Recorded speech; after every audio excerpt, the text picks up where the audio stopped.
নমস্কার। গল্প স্বল্পর আসরে আপনাদের সবাইকে স্বাগত। আমার আজকের গল্প হৈমন্তী, রবীন্দ্রনাথ ঠাকুরের কলমে। আশা করি গল্পটি ভালো লাগবে। কন্যার বাপ সবুর করিতে পারিতেন, কিন্তু বরের বাপ সবুর করিতে চাহিলেন না। তিনি দেখিলেন মেয়েটির বিবাহের বয়স পার হইয়া গেছে, কিন্তু আর কিছুদিন গেলে সেটাকে ভদ্র বা অভদ্র কোনো রকমে চাপা দিবার সময়টাও পার হইয়া যাইবে।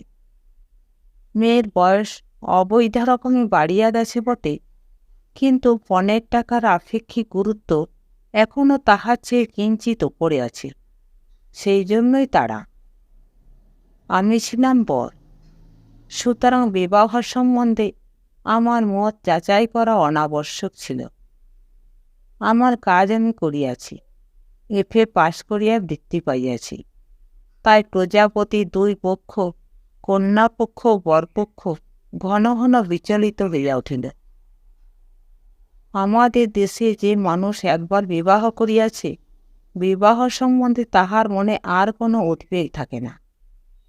নরমাংসের স্বাদ পাইলে মানুষের সম্বন্ধে বাঘের যে দশা হয়, স্ত্রীর সম্বন্ধে তাহার ভাবটা সেইরূপ হইয়া ওঠে।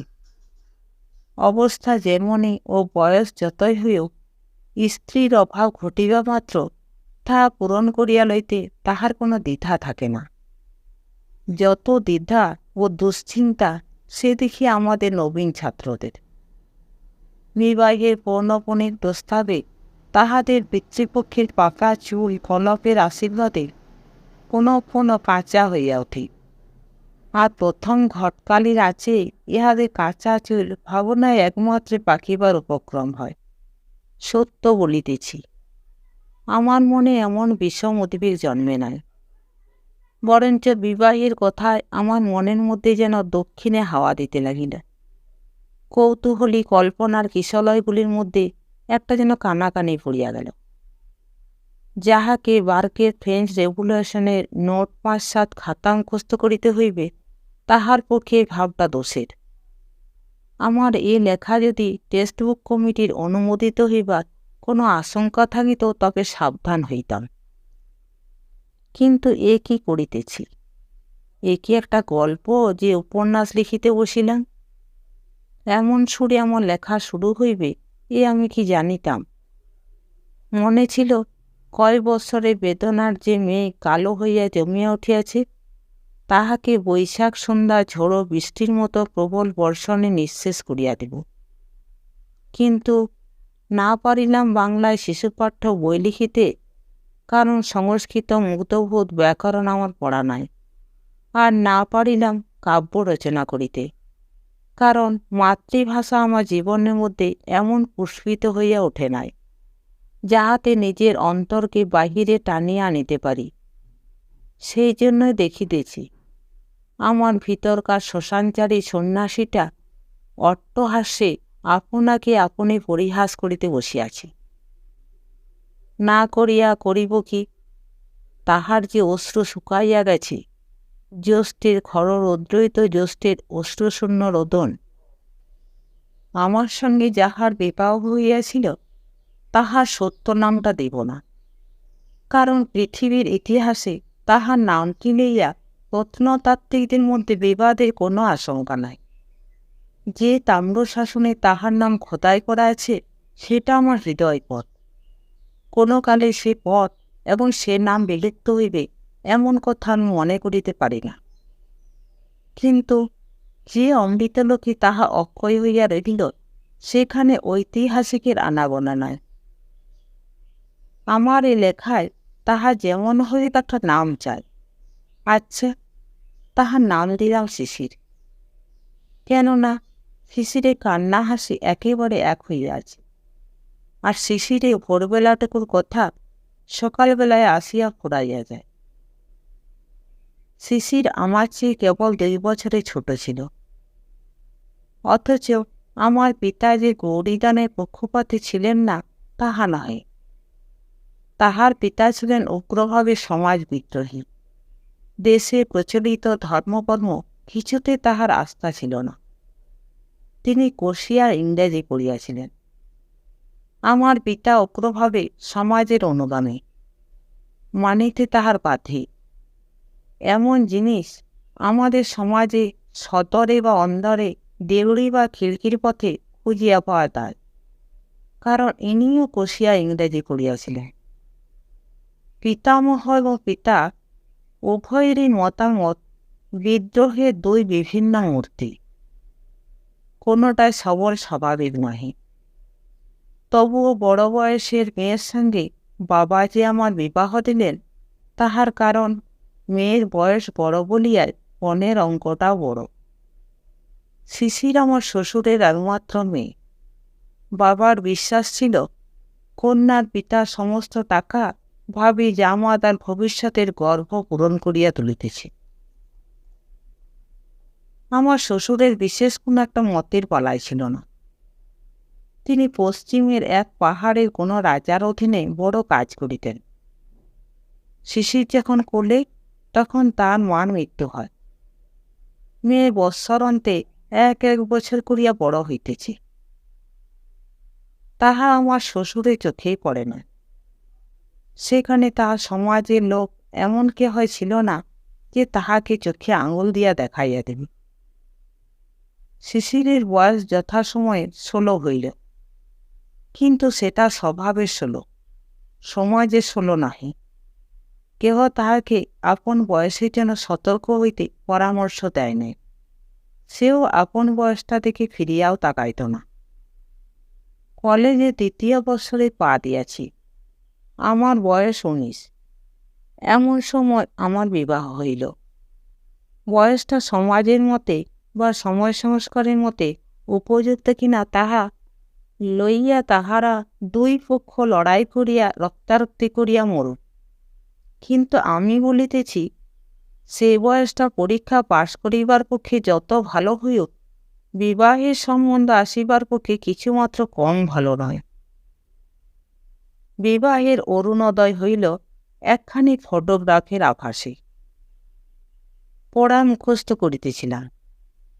একজন ঠাট্টা সম্পর্কের আত্মীয়া আমার টেবিলের উপরে শিশিরের ছবিখানি রাখিয়া বলিলেন, এইবার সত্যিকার পড়া পড়ো, একেবারে ঘাড় মোড় ভাঙিয়া। কোনো একজন আনাড়ি কারিগরের তোলা ছবি। মা ছিল না, সুতরাং কেহ তাহার চুল টানিয়া বাঁধিয়া খোপায় জড়ি জড়াইয়া, সাহা বা মল্লিক কোম্পানি জবরজং জ্যাকেট পরাইয়া বরপক্ষে চোখ বুলাইবার জন্য জালিয়াতি চেষ্টা করে না। ভারী একখানি সাদাসিধা মুখ, সাদাসিধা দুটি চোখ এবং সাদাসিধা একটি শাড়ি। কিন্তু সমস্তটি লইয়া কি যে মহিমা, সে আমি বলিতে পারি না। যেমন তেমন একখানি চৌকিতে বসিয়া, পিছনে একখানা ডোরা দাগ কাটা শতরঞ্জ ঝোলানো, পাশে একটা টিপাইয়ের উপরে ফুলদানিতে ফুলের তোড়া, আর গালিচার উপরে শাড়ির বাঁকা পাড়টির নিচে দুখানি খালি পা। পটের ছবিটির উপর আমার মনের সোনার কাঠি লাগিতেই সে আমার জীবনের মধ্যে জাগিয়া উঠিল। সে কালো দুটি চোখ আমার সমস্ত ভাবনার মাঝখানে কেমন করিয়া চাহিয়া রইল, আর সেই বাঁকা পাড়ের নিচে তার দুখানি খালি পা আমার হৃদয়কে আপন পদ্মাসন করিয়া লইল। পঞ্জিকার পাতা উল্টাইতে থাকিল। 2-3টা বিবাহী লগ্ন পিছাইয়া যায়। শ্বশুরের ছুটি আর মেলে না।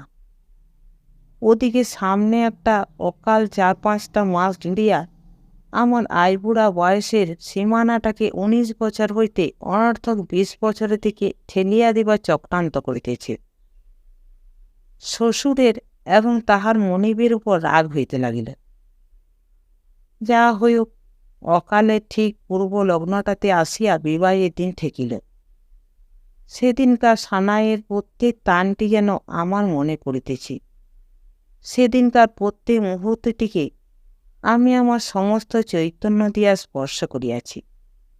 আমার সে 19 বছরের বয়সটি আমার জীবনে অক্ষয় হইয়া থাক। বিবাহ সভায় চারিদিকে হট্টগোল। তাহারই মাঝখানে কন্যার কোমল হাতখানি আমার হাতের উপর পড়িল।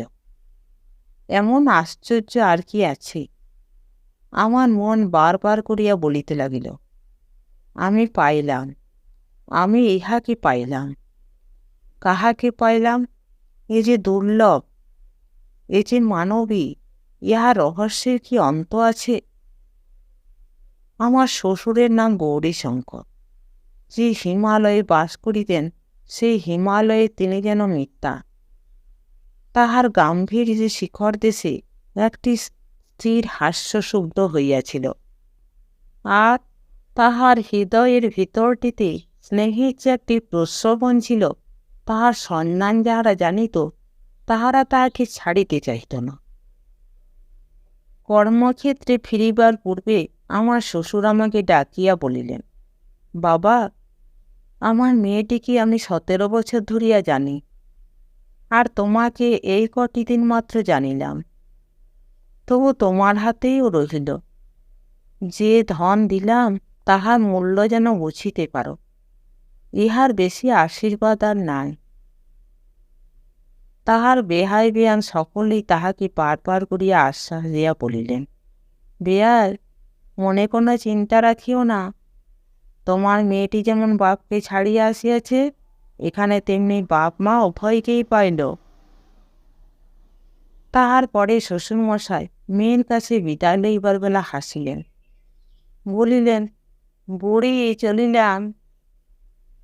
তোর একখানি মাত্রই বাপ, আজ হইতে ইহার যদি কিছু খোয়া যায় বা চুরি যায় বা নষ্ট হয়, আমি তাহার জন্য দায়ী নই। মেয়ে বলিল, তাই বই কি, কোথাও একটু যদি লোকসান হয়, তোমাকে তার ক্ষতিপূরণ করিতে হইবে।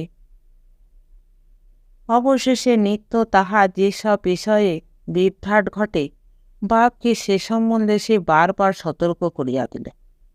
আহার সম্বন্ধে আমার শ্বশুরের যথেষ্ট সংযম ছিল না। গুটি কয়েক অপথ্য ছিল, তাহার প্রতি তাহার বিশেষ আসক্তি।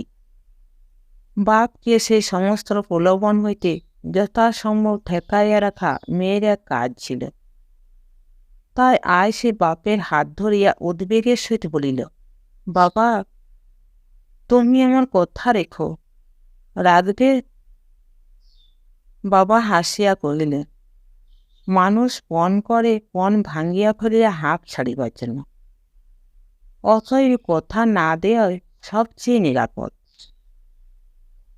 তাহার পর বাপ চলিয়া আসিলে ঘরে কপাট পড়িল। তাহার পরে কি হইল কেহ জানে না।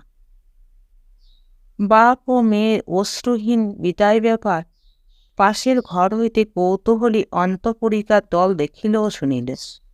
অবাক কাণ্ড, খোট্টা দেশে থাকিয়া খোট্টা হইয়া গেছে, মায়া মমতা একেবারেই নাই। আমার শ্বশুরের বন্ধু বনমালীবাবুই আমাদের বিবাহের ঘটকালি করিয়াছিলেন। তিনি আমাদের পরিবারেরও পরিচিত।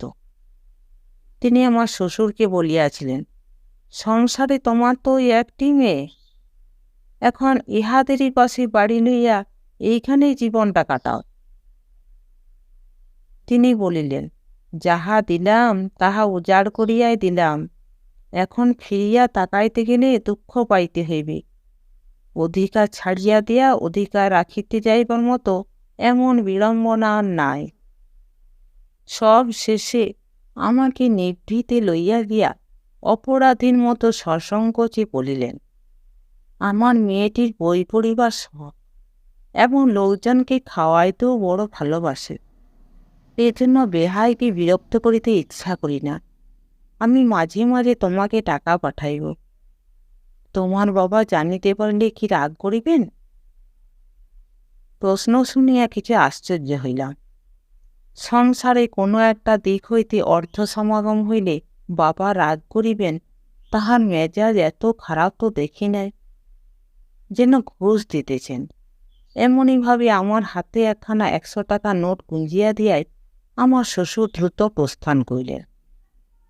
আমার প্রণাম লইবার জন্য সবুর করিলেন না। পিছন হইতে দেখিতে পাইলাম, এইবার পকেট হইতে রুমাল বাহির হইল।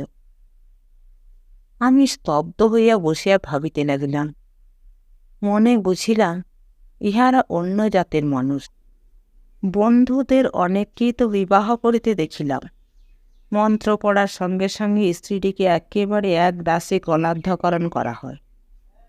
পাকযন্ত্রে পৌঁছিয়া কিছুক্ষণ বাদে এই পদার্থটি নানা গুণাগুণ প্রকাশ হইতে পারে, এবং ক্ষণে ক্ষণে আভ্যন্তরিক উদ্বেগ উপস্থিত হইয়াও থাকে, কিন্তু রাস্তাটুকুতে কোথাও কিছুমাত্র বাধে না। আমি কিন্তু বিবাহ সভাতে বুঝিয়াছিলাম, দানের মন্ত্রে স্ত্রীকে যেটুকু পাওয়া যায় তাহাতে সংসার চলে, কিন্তু 15 আনা বাকি থাকিয়া যায়। আমার সন্দেহ হয়, অধিকাংশ লোকে স্ত্রীকে বিবাহ মাত্র করে, পায় না, এবং জানেও না যে পায় নাই। তাহাদের স্ত্রীর কাছেও আমৃত্যুকাল এ খবর ধরা পড়ে না। কিন্তু সে যে আমার সাধনার ধন ছিল, সে আমার সম্পত্তি নয়, সে আমার সম্পদ। শিশির, না, এ নামটা আর ব্যবহার করা চলিল না। একে তো এটা তাহার নাম নয়, তাহাতে এটা তাহার পরিচয়ও নহে। সে সূর্যের মতো ধ্রুব, সে ক্ষণজীবিনী উষার বিদায়ের অশ্রুবিন্দুটি নয়। কি হইবে গোপনে রাখিয়া? তার আসল নাম হৈমন্তী। দেখিলাম এই 17 বছরের মেয়েটির উপর যৌবনের সমস্ত আলো আসিয়া পড়িয়াছে, কিন্তু এখনও কৌশলের কোল হইতে সে জাগিয়া ওঠে নাই। ঠিক যেন শৈলচূড়ার বরফের উপর সকালের আলো ঠিকরিয়া পড়িয়াছে, কিন্তু বরফ এখনো গলিল না। আমি জানি কি অকলঙ্ক শুভ্র সে, কি নিবিড় পবিত্র। আমার মনে একটা ভাবনা ছিল যে লেখাপড়া জানা বড় মেয়ে কি জানি কেমন করিয়া তাহার মন পাইতে হইবে, কিন্তু অতি অল্পদিনে দেখিলাম মনের রাস্তার সঙ্গে বইয়ের দোকানের রাস্তার কোনো জায়গায় কোনো কাটাকাটি নাই। কবে যে তাহার সাদা মনটির উপরে একটু রং ধরিল, চোখে একটু ঘোর লাগিল, কবে যে তাহার সমস্ত শরীর মন যেন উৎসুক হইয়া উঠিল, তাহা ঠিক করিয়া বলিতে পারিব না। এ তো গেল একদিকের কথা, আবার অন্য দিকও আছে, সেটা বিস্তারিত বলিবার সময় আসিয়াছে। রায় সংসারে আমার শ্বশুরের চাকরি। ব্যাংকে যে তাহার কত টাকা জমিল সে সম্বন্ধে জনশ্রুতি নানা প্রকারে অঙ্কপাত করিয়াছে, কিন্তু কোনো অঙ্কটা লাখের নিচে নামে নাই। ইহার ফল হইয়াছিল এই যে, তাহার পিতার দর যেমন তেমন বাড়িল, হৈমর আদরও তেমনি বাড়িতে লাগিল। আমাদের ঘরের কাজকর্ম রীতিপদ্ধতি শিখিয়া লইবার জন্য সে ব্যগ্র, কিন্তু মা তাহাকে অত্যন্ত স্নেহে কিছুতেই হাত দিতে দিলেন না। এমনকি হৈমর সঙ্গে পাহাড় হইতে যে দাসী আসিয়াছিল, যদিও তাহাকে নিজেদের ঘরে ঢুকিতে দিতেন না, তবু তাহার জাত সম্বন্ধে প্রশ্নমাত্র করিলেন না। পাছে বিশ্রী একটা উত্তর শুনিতে হয়। এমনিভাবে দিন চলিয়া যাইতে পারিত, কিন্তু হঠাৎ একদিন বাবার মুখে ঘোর অন্ধকার দেখা দিল। ব্যাপারখানা এই, আমার বিবাহে আমার শ্বশুর 15,000 টাকা নগদ এবং 5,000 টাকার গহনা দিয়াছিলেন।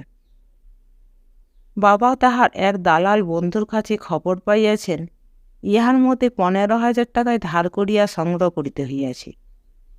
তাহার সুদ নিতান্ত সামান্য নহে, 1,00,000 টাকার গুজবটা একেবারেই ফাঁকি। যদিও আমার শ্বশুরের সম্পত্তির পরিমাণ সম্বন্ধে আমার বাবার সঙ্গে তাহার কোনোদিন কোনো আলোচনাই হয় নাই, তবু বাবা জানি না কোন যুক্তিতে ঠিক করিলেন তাহার বেহায় তাহাকে ইচ্ছাপূর্বক প্রবঞ্চনা করিয়াছে। তারপরে বাবার একটা ধারণা ছিল আমার শ্বশুর রাজার প্রধানমন্ত্রী গুছির একটা কিছু। খবর লইয়া জানিলেন তিনি সেখানকার শিক্ষা বিভাগের অধ্যক্ষ। বাবা বলিলেন, অর্থাৎ স্কুলের হেডমাস্টার। সংসারে ভদ্র পদ যতগুলো আছে তাহার মধ্যে সবচেয়ে উঁচা। বাবার বড় আশা ছিল শ্বশুর আজ বাদে কাল যখন কাজে অবসর লইবেন তখন আমি রাজমন্ত্রী হইব। এমন সময় রাস উপলক্ষে দেশের কুটুম্বরা আমাদের কলিকাতার বাড়িতে আসিয়া জমা হইলেন। কন্যাকে দেখিয়া তাহাদের মধ্যে একটা কানাকানি পড়িয়া গেল। কানাকানি ক্রমে অস্পষ্ট হইতে স্পষ্ট হইয়া উঠিল। দূর সম্পর্কে কোনো এক দিদিমা বলিয়া উঠিলেন, পোড়া কপাল আমার, নাদবো যে বয়সে আমাকেও হার মানাইল। আর এক দিদিমা শ্রেণিয়া বলিলেন, আমাদেরই যদি হার না মানাইবে তবে অপু বাহির হইতে বউ আনিতে যাইবে কেন? আমার মা খুব জোরের সঙ্গে বলিয়া উঠিলেন, ও মা, সে কি কথা? বৌমার বয়স হবে 11 বইতে নয়। এই আসছে ফাল্গুনে 12 পা দেবে। খোট্টা দেশে ডাল রুটি খাইয়া মানুষ, তাই অমন বাড়ন্ত হইয়া উঠিয়াছে। দিদিমারা বলিলেন, বাচ্চা, এখনো চোখে এত কম তো দেখি না। কন্যাপক্ষ নিশ্চয়ই তোমাদের কাছে বয়স ভাড়াইয়াছে। মা বললেন, আমরা যে কুষ্টি দেখিলাম। কথাটা সত্য, কিন্তু কুষ্টিতেই প্রমাণ আছে মেয়ের বয়স 17। প্রবীণারা বলিলেন, কুষ্টিতে কি আর ফাঁকি চলে না? এই লইয়া ঘোর তর্ক, এমনকি বিবাদ হইয়া গেল। এমন সময় সেখানে হৈম আসিয়া উপস্থিত। কোন এক দিদিমা জিজ্ঞাসা করলেন, নাদবো, তোমার বয়স কত বলো তো? মা তাহাকে চোখ টিপিয়া ইশারা করিলেন। হৈম তাহার অর্থ বুঝিল না, বলিল, 17। মা ব্যস্ত হইয়া বলিয়া উঠিলেন, তুমি জানো না? হৈম কহিল, আমি জানি, আমার বয়স 17। দিদিমারা পরস্পর গা টেপাটেপি করিলেন। বধূ নির্বুদ্ধিতায় রাগিয়া উঠিয়া মা বলিলেন, তুমি তো সব জানো। তোমার বাবা যে বলিলেন তোমার বয়স 11। হৈম চমকিয়া কহিল, বাবা বলিয়াছেন? কখনো না। মা কহিলেন, অবাক করিল। বেয়ায় আমার সামনে নিজের মুখে বলিলেন, আর মেয়ে বলে কখনো না। এই বলিয়া আর একবার চোখ টিপিলেন। এবার হৈম ইশারার মানে বুঝিল। স্বর আরও দৃঢ় করিয়া বলিল, বাবা এমন কথা কখনোই বলিতে পারেন না। মা গলা চড়াইয়া বললেন, তুই আমাকে মিথ্যাবাদী বলিতে চাস? হৈম বলিল, আমার বাবা তো কখনোই মিথ্যা বলেন না। ইহার পরে মা যতই গালি দিতে লাগিলেন, কথাটার কালি তত গড়াইয়া ছড়াইয়া চারিদিকে লেগিয়া গেল। মা রাগ করিয়া বাবার কাছে তাহার বধূর মূঢ়তা এবং ততোধিক একগুঁয়েমির কথা বলিয়া দিলেন। বাবা হৈমকে ডাকিয়া বলিলেন, আইবুড়ো মেয়ের বয়স 17। এটা কি খুব একটা গৌরবের কথা? তার ঢাক পিটিয়ে বেড়াইতে হইবে? আমাদের এখানে এসব চলিবে না বলিয়া রাখিতেছি। হায় রে, তাহার বৌমার প্রতি বাবার সেই মধুমাখা পঞ্চম স্বর আজ একেবারে এমন বাজখাঁয় খাদে নামিল কেমন করিয়া? হৈম ব্যথিত হইয়া প্রশ্ন করিল, কেহ যদি বয়স জিজ্ঞাসা করে কি বলিব? বাবা বলিলেন, মিথ্যা বলিবার দরকার নাই। তুমি বলিও, আমি জানি না, আমার শাশুড়ি জানেন। কেমন করিয়া মিথ্যা বলিতে না হয় সেই উপদেশ শুনিয়া হৈম এমনভাবে চুপ করিয়া রহিল যে বাবা বুঝিলেন তাহা সদুপদেশটা একেবারে বাজে খরচ হইল। হৈম দুর্গতিতে দুঃখ করিব কি? তাহার কাছে আমার মাথা হেঁট হইয়া গেল। সেদিন দেখিলাম শরৎ প্রভাতের আকাশের মতো তাহার চোখে সেই সরল উদার দৃষ্টি একটা কি সংশয় ম্লান হইয়া গেছে। ভীত হরিণীর মতো সে আমার মুখের দিকে চাহিল। ভাবিল, আমি ইহাদিগকে চিনি না। সেদিন একখানা শৌখিন বাঁধাই করা ইংরেজি কবিতার বই তাহার জন্য কিনিয়া আনিয়াছিলাম। বইখানে সে হাতে করিয়া লইল এবং আস্তে আস্তে কোলের উপর রাখিয়া দিল। একবার খুলিয়া দেখিল না। আমি তার হাতখানে তুলিয়া ধরিয়া পড়িলাম। হৈম, আমার উপর রাগ করিও না। আমি তোমার সত্যে কখনো আঘাত করিব না। আমি যে তোমার সত্যের বাঁধনে বাঁধা। হৈম কিছু না বলিয়া একটুখানি হাসিল। সে হাসি বিধাতা যাহাকে দিয়াছেন তাহার কোনো কথা বলিবার দরকার নাই। পিতার আর্থিক উন্নতির পর হইতে দেবতার অনুগ্রহকে স্থায়ী করিবার জন্য নতুন উৎসাহে আমাদের বাড়িতে পূজা অর্চনা চলিতেছে। এ পর্যন্ত সে সমস্ত ক্রিয়াকর্মে বাড়ির বধূকে ডাক পড়ে না। নতুন বধূর প্রতি একদিন পূজা সাজাইবার আদেশ হইল। সে বলিল, মা, বলিয়া দাও কি করিতে হইবে। ইহাতে কাহারও মাথায় আকাশ ভাঙিয়া পড়িবার কথা নয়, কারণ সকলেরই জানা ছিল মাতৃহীন প্রবাসী কন্যা মানুষ। কিন্তু কেবলমাত্র হৈমকে লজ্জিত করায় এই আদেশের হেতু। সকলে গালে হাত দিয়া বলিল, ও মা, এ কি কাণ্ড! এ কোন নাস্তিকের ঘরের মেয়ে! এবারে সংসার হইতে লক্ষ্মী ছাড়িল, আর দেরি নাই। এই উপলক্ষে হৈমর বাপের উদ্দেশ্যে যাহা না বলিবা তাহা বলা হইল। যখন হইতে কটু কথার হাওয়া দিয়াছে, হৈম একেবারে চুপ করিয়া সমস্ত সহ্য করিয়াছে।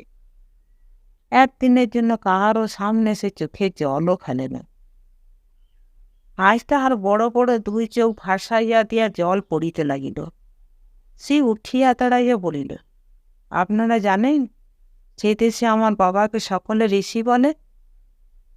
ঋষি বলে? ভারী একটা হাসি পড়িয়া গেল। ইহার পরে তাহার পিতার উল্লেখ করিতে হইলে তাই বলা হইত, তোমার ঋষি বাবা। এ মেয়েটি সকলের চেয়ে দরদের জায়গাটি যে কোথায় তাহা আমাদের সংসার বুঝিয়া লইয়াছিল। বস্তুত আমার শ্বশুর বাঙালিও নন, খ্রিস্টানও নন, হয়তোবা নাস্তিকও না হইবে। দেবার্চনা কথা কোনোদিন তিনি চিন্তাও করেন না। মেয়েকে তিনি অনেক পড়াইয়াছেন, শোনাইয়াছেন, কিন্তু কোনোদিনের জন্য দেবতা সম্বন্ধে তিনি তাহাকে কোনো উপদেশ দেন নাই। বনমালীবাবু এই লইয়া তাহাকে একবার প্রশ্ন করিয়াছিলেন। তিনি বলিয়াছিলেন, আমি যাহা বুঝি না তাহা শিখাইতে গেলে কেবল কপটতা শেখানো হইবে। অন্তঃপুরে হৈমর একটি প্রকৃত ভক্ত ছিল, সে আমার ছোট বোন নারায়ণী। বউ দিদিকে ভালোবাসে বলিয়া তাহাকে অনেক গঞ্জনা সহিতে হইয়াছিল। সংসার যাত্রায় হৈমর সমস্ত অপমানের পালা আমি তাহার কাছে শুনিতে পাইতাম। একদিনের জন্য আমি হৈমর কাছে শুনি নাই। এসব কথা সংকোচে সে মুখে আনিতে পারিত না। সে সংকোচ নিজের জন্য নহে। হৈম তার বাপের কাছ হইতে যত চিঠি পাইত সমস্ত আমাকে পড়িতে দিত। চিঠিগুলি ছোট কিন্তু রসে ভরা। সেও বাপকে যত চিঠি লিখিত সমস্ত আমাকেই দেখাইত। বাপের সঙ্গে তাহার সম্বন্ধটিকে আমার সঙ্গে ভাগ করিয়া না লইলে তাহার দাম্পত্য যে পূর্ণ হইতে পারিত না। তাহা চিঠিতে শ্বশুরবাড়ি সম্বন্ধে কোনো নালিশের ইশারাটুকুও ছিল না। থাকিলে বিপদ ঘটিতে পারিত। নারায়ণীর কাছে শুনিয়াছি শ্বশুরবাড়ির কথা কি লেখে জানিবার জন্য মাঝে মাঝে তাহার চিঠি খোলা হইত। চিঠির মধ্যে অপরাধের কোনো প্রমাণ না পাইয়া উপরওয়ালাদের মন যে শান্ত হইয়াছিল তাহা নহে। বোধ করি তাহাতে তাহারা আশাভঙ্গের দুঃখই পাইয়াছিলেন। ভীষণ বিরক্ত হইয়া তাহারা বলিতে লাগিলেন, এত ঘন ঘন চিঠি বা কিসের জন্য? বাপই যেন সব, আমরা কি কেহ নই? এই বলিয়া অনেক অপ্রিয় কথা চলিতে লাগিলেন। আমি ক্ষুব্ধ হইয়া হৈমকে বলিলাম, তোমার বাবার চিঠি আর কাহাকেও না দিয়া আমাকেই দিও। কলেজে যাইবার সময় আমি পোস্ট করিয়া দিব। হৈম বিস্মিত হইয়া জিজ্ঞাসা করিল, কেন? আমি লজ্জায় তাহার উত্তর দিলাম না। বাড়িতে এখন সকলে বলিতে আরম্ভ করিল, এইবার ওপর মাথা খাওয়া হইল, বিয়ে ডিগ্রি শিকায় তোলা রইল, ছেলেরই বা দোষ কি? সে তো বটেই, দোষ সমস্তই হৈমর। তাহার দোষ যে তাহার বয়স 17, তাহার দোষ যে আমি তাহাকে ভালোবাসি, তাহার দোষ যে বিধাতার এই বিধি। তাই আমার হৃদয়ে রন্ধ্রে রন্ধ্রে সমস্ত আকাশ আজ বাঁশি বাজাইতেছে। বিয়ে ডিগ্রি অকাতর চিত্তে আমি চুলায় দিতে পারিতাম, কিন্তু হৈমর কল্যাণে পণ করিলাম পাস করিবই, এবং ভালো করিয়াই পাস করিব। এ পণ রক্ষা করা আমার যে অবস্থায় যে সম্ভবপর বোধ হইয়াছিল, তাহার দুইটি কারণ ছিল। এক তো হৈমর ভালোবাসার মধ্যে এমন একটি আকাশের বিস্তার ছিল যে সংকীর্ণ আসক্তির মধ্যে সে মনকে জড়াইয়া রাখিত না। সেই ভালোবাসার চারিদিকে ভারী একটি স্বাস্থ্যকর হাওয়া বহিত। দ্বিতীয়, পরীক্ষার জন্য যে বইগুলি পড়ার প্রয়োজন, তাহা হৈমর সঙ্গে একত্রে মিলিয়া পড়া অসম্ভব ছিল না। পরীক্ষা পাশের উদ্যোগে কোমর বাঁধিয়া লাগিলাম। একদিন রবিবার মধ্যাহ্নে বাহিরের ঘরে বসিয়া মার্টিনের চরিত্রতত্ত্ব বইখানার বিশেষ বিশেষ লাইনের মধ্যপদগুলো ফাড়িয়া ফেলিয়া নীল পেন্সিলের লাঙল চালাইতেছিলাম। এমন সময় বাহিরে থেকে হঠাৎ আমার চোখ পড়িল। আমার ঘরের সম্মুখে আঙিনার উত্তর দিকে অন্তঃপুরে উঠিবার একটা সিঁড়ি, তাহারই গায়ে গায়ে মাঝে মাঝে গরাদে দেওয়া এক একটা জানালা। দেখি তাহারই একটি জানালায় হৈম চুপ করিয়া বসিয়া পশ্চিমের দিকে চাহিয়া। সেদিকে মল্লিকদের বাগানে কাঞ্চন গাছ গোলাপি ফুলে আচ্ছন্ন। আমার বুকে ধক করিয়া একটা ধাক্কা দিল। মনের মধ্যে অনবধানতার আবরণ ছিঁড়িয়া পড়িয়া গেল। এই নিঃশব্দ গভীর বেদনা রূপটি আমি এতদিন এমন স্পষ্ট করিয়া দেখি নাই। কিছু না, আমি কেবল তাহার বসিবার ভঙ্গিটুকু দেখিতে পাইতেছিলাম। কোলের উপরে একটি হাতের উপর আর একটি হাত স্থির পড়িয়া আছে, মাথাটি দেয়ালের উপরে হেলানো। খোলা চুল বাম কাঁধের উপর দিয়া বুকের উপর ঝুলিয়া পড়িয়াছে। আমার বুকের ভিতরটা হু হু করিয়া উঠিল। আমার নিজের জীবনটা এমনই কানায় কানায় ভরিয়াছে যে আমি কোথাও কোনো শূন্যতা লক্ষ্য করিতে পারি নাই। আজ হঠাৎ আমার অত্যন্ত নিকটে অতি বৃহৎ একটা নৈরাশ্যের বহর দেখিতে পাইলাম। কেমন করিয়া কি দিয়া আমি তাহা পূরণ করি? আমাকে তো কিছুই ছাড়িতে হয় নাই, না আত্মীয়, না অভ্যাস, না কিছু।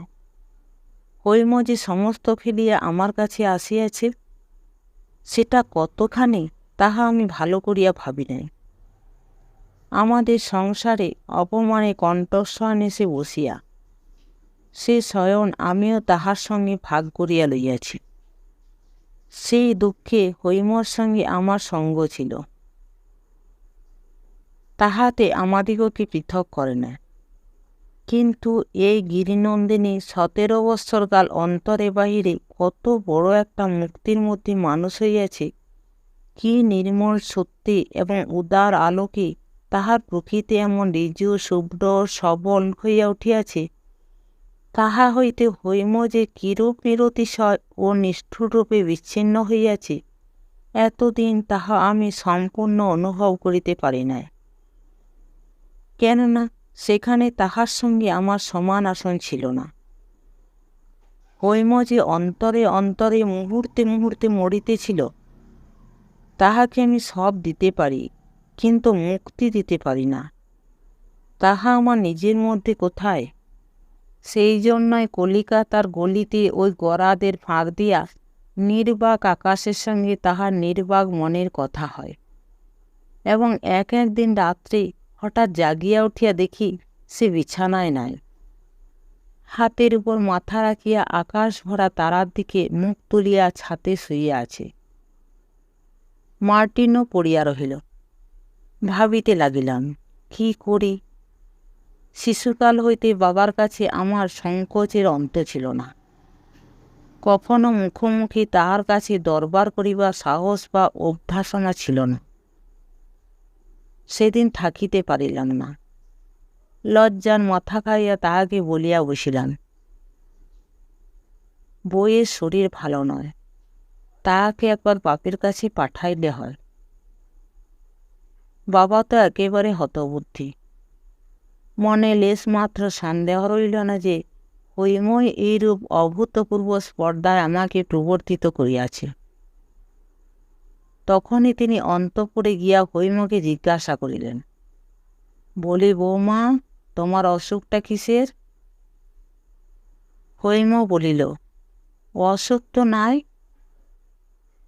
বাবা ভাবিলেন এ উত্তরটা তেজ দেখাইবার জন্য, কিন্তু হৈমর শরীরও যে দিনে দিনে শুকাইয়া যাইতেছিল তাহা আমরা প্রতিদিনের অভ্যাসবশতই বুঝি নাই। একদিন বনমালীবাবু তাহাকে দেখিয়া চমকিয়া উঠিলেন। হ্যাঁ, এ কি হৈমি, এ কেমন চেহারা তোর? অসুখ করে নাই তো? হৈম কহিল, না। এই ঘটনা দিন দশেক পরে বলা নাই কহা নাই হঠাৎ আমার শ্বশুর আসিয়া উপস্থিত। হৈমর শরীরের কথাটা নিশ্চয় বনমালীবাবু তাহাকে লিখিয়াছিলেন। বিবাহের পর বাপের কাছে বিদায় লইবার সময় মেয়ে আপনার অশ্রু চাপিয়া নিয়াছিল। এবার মিলনের দিন বাপ যেমনি তাহার চিবুক ধরিয়া মুখটি তুলিয়া ধরিলেন, অমনি হৈম চোখে জল আর মানে না। বাপ একটি কথা বলিতে পারিলেন না, জিজ্ঞাসা পর্যন্ত করিলেন না, কেমন আছিস? আমার শ্বশুর তার মেয়ের মুখে এমন একটা কিছু দেখিতেছিলেন যাহাতে তার বুক ফাটিয়া গেল। হৈম বাবার হাত ধরিয়া তাহাকে শোবার ঘরে লইয়া গেল। অনেক কথা যে জিজ্ঞাসা করিবার আছে, তাহার বাবারও যে শরীর ভালো দেখাইতেছে না। বাবা জিজ্ঞাসা করিলেন, বুড়ি আমার সঙ্গে যাবি? হৈম কাঙালের মতো বলিয়া উঠিল, যাব। বাপ বলিলেন, আচ্ছা, সব ঠিক করিতেছি। শ্বশুর যদি অত্যন্ত উদ্বিগ্ন হইয়া না থাকিতেন, তাহা হইলে এ বাড়িতে ঢুকিয়াই বুঝিতে পারিতেন এখানে তাহার আর সেদিন নাই। হঠাৎ তাহার আবির্ভাবকে উপদ্রব মনে করিয়া বাবা তো ভালো করিয়া কথাই কহিলেন না। আমার শ্বশুরের মনে ছিল তাহার বেহায় একদা তাহাকে বারবার করিয়া আশ্বাস দিয়াছিলেন যে যখন তাহার খুশি মেয়েকে তিনি বাড়ি লইয়া যাইতে পারিবেন। এ সত্যের অন্যথা হইতে পারে না, সে কথা তিনি মনেও আনিতে পারেন না। বাবা তামাক টানিতে টানিতে বলিলেন, বেয়াই, আমি তো কিছু বলিতে পারি না, একবার তাহলে বাড়ির মধ্যের উপর বরাত দেওয়ার অর্থ কি আমার জানা ছিল। বুঝিলাম কিছু হইবে না, কিছু হইলেও না। বৌমার শরীর ভালো নয়, এত বড় অন্যায় অপবাদ। শ্বশুরমশাই স্বয়ং একজন ভালো ডাক্তার আনিয়া পরীক্ষা করাইলেন। ডাক্তার বলিলেন বায়ু পরিবর্তন আবশ্যক, নইলে হঠাৎ একটা শক্ত ব্যামো হইতে পারে। বাবা হাসিয়া কহিলেন, হঠাৎ একটা শক্ত ব্যামো তো সকলেরই হইতে পারে, এটা কি আবার একটা কথা? আমার শ্বশুর কহিলেন, জানেন তো উনি একজন প্রসিদ্ধ ডাক্তার, উহার কথাটা কি? বাবা কহিলেন, অমন ঢের ডাক্তার দেখিয়াছি, দক্ষিণার জোরে সকল পণ্ডিতেরই কাছে সব বিধান মেলে এবং সকল ডাক্তারেরই কাছে সব রোগের সার্টিফিকেট পাওয়া যায়। এই কথাটা শুনে আমার শ্বশুর একেবারে স্তব্ধ হইয়া গেলেন। হৈম বুঝিল তার বাবার প্রস্তাব অপমানের সহিত অগ্রাহ্য হইয়াছে। তাহার মন একেবারে কাঠ হইয়া গেল। আমি আর সহিতে পারিলাম না। বাবার কাছে গিয়া বলিলাম, হৈমকে আমি লইয়া যাইব। বাবা গর্জিয়া উঠিলেন, বটে রে, ইত্যাদি ইত্যাদি। বন্ধুরা কেহ কেহ আমাকে জিজ্ঞাসা করিয়াছেন, যাহা বলিলাম তাহা করিলাম না কেন? স্ত্রীকে লইয়া জোর করিয়া বাহির হইয়া গেলেই তো হইত, গেলাম না কেন? কেন? যদি লোকধর্মের কাছে সত্য ধর্মকে না ঠেলিব, যদি ঘরের কাছে ঘরের মানুষকে বলি দিতে না পারিব, তবে আমার রক্তের মধ্যে বহুযুগী যে শিক্ষা তাহা কি করিতে আছে জানো তোমরা? যেদিন অযোধ্যার লোকেরা সীতাকে বিসর্জন দেবার দাবি করিয়াছিলেন, তাহার মধ্যে আমিও যে ছিলাম। আর সেই বিসর্জনের গৌরবের কথা যুগে যুগে যাহারা গান করিয়া আসিয়াছে, আমি যে তাহাদের মধ্যে একজন। আর আমি তো সেদিন লোকরঞ্জনের জন্য স্ত্রী পরিত্যাগের গুণবর্ণনা করিয়া মাসিক পত্রে প্রবন্ধ লিখিয়াছি। বুকি রক্ত দিয়া আমাকে যে একদিন দ্বিতীয় সীতা বিসর্জনের কাহিনী লিখিতে হইবে, সে কথা কে জানিত? পিতাই কন্যায় আর একবার বিদায়ের ক্ষণ উপস্থিত হইল। এইবারেও দুজনেরই মুখে হাসি। কন্যা হাসিতে হাসিতে ভর্ৎসনা করিয়া বলিল, বাবা, আর যদি কখনো তুমি আমাকে দেখিবার জন্য এমন ছুটাছুটি করিয়া এই বাড়িতে আসো, তবে আমি ঘরে কপাট দিব। বাপ হাসিতে হাসিতেই বলিলেন, ফের যদি আসি তবে সিন্দকাটি সঙ্গে করিয়াই আসিব। ইহার পরে হৈমর মুখে তাহার চিরদিনের সেই স্নিগ্ধ হাসিটুকু আর একদিনের জন্যও দেখি নাই। তাহারও পরে কি হইল সে কথার বলিতে পারিব না। শুনিতেছি মা পাত্রী সন্ধান করিতেছেন। হয়তো একদিন মার অনুরোধ অগ্রাহ্য করিতে পারিব না, ইহাও সম্ভব হইতে পারে। কারণ থাক, আর কাজ কি। নমস্কার। গল্প এবং গল্প পাঠ একটুও ভালো লাগলে চ্যানেলটিকে লাইক, শেয়ার এবং সাবস্ক্রাইব করবেন। আর আপনার মূল্যবান মতামত অবশ্যই লিখে জানাবেন।